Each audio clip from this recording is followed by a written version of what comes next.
So this video is going to be about the ordeal I've gone through trying to put a free float handguard on my piston driven AR. I bought a piston to go on an AR and it worked fine when I used the handguards that they sent with me, a plastic set of handguards. But I like free float handguards because you can put rails and accessories and things on them, and I just think free float is cool and the way to go.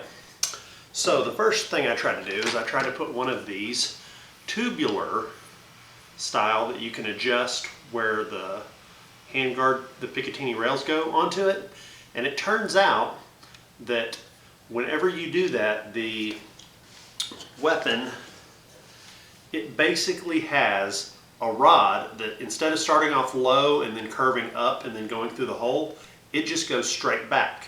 And the tube diameter is about 3 to 4 times the tube diameter of the normal tube. So it really needs a lot more space, and it needs to start off and go all the way through the handguards. So it's a real pain. You have to find handguards designed specifically by the manufacturer for it, or go and look at a bunch of different handguards and just find one that'll work, which is what I had to do. So, for instance, this quad rail here is nice, except for the fact that it has this little notch here blocking the channel where the this pin would have gone. So to make this one fit, I would have had to ground that entire length of that inner piece so that this whole top part would be able to have the piston go through it. So that wasn't going to happen. Alright, so I bought this handguard, and it has channels on it right in there, little channels, and I thought it would have the clearance. Well, it almost did. It was just barely off. So what I had to do is I had to go in with a file and grind 2 inches of it back through here, and it ended up making holes right in the top of the Picatinny, but had to grind this thing for 2 days to get it to where that piston would fit in there.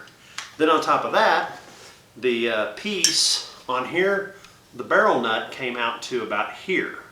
So I had to go in with a hacksaw and cut the barrel nut off, cut 1 inch off the barrel nut, which it was of a design I could do that and not totally mess the whole thing up. I had to cut off the barrel nut.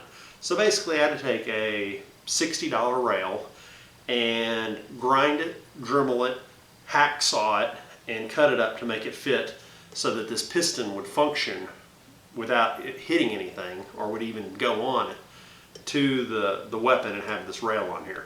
Big pain. So this is just a tip for you out there. If you're not going to buy a piston driven gun with a free float automatically, just be aware you can't just go out and buy a free float rail and expect it to fit with your piston. Most free float rails are not designed to go on piston weapons. They're designed to go on the standard gas impingement weapons. That's how they were designed, and they didn't put the forethought to say, hey, what if somebody ran a piston with this? Let's give them lots of spare room, because the majority of these, they want them to be as thin as possible so they're more comfortable for your hand to fit around. So just for those out there who might be converting over from direct impingement to piston, be warned, you're going to need to do a lot of research about the handguard if you're not going to go with the plastic one that comes with the kit. Have a good one.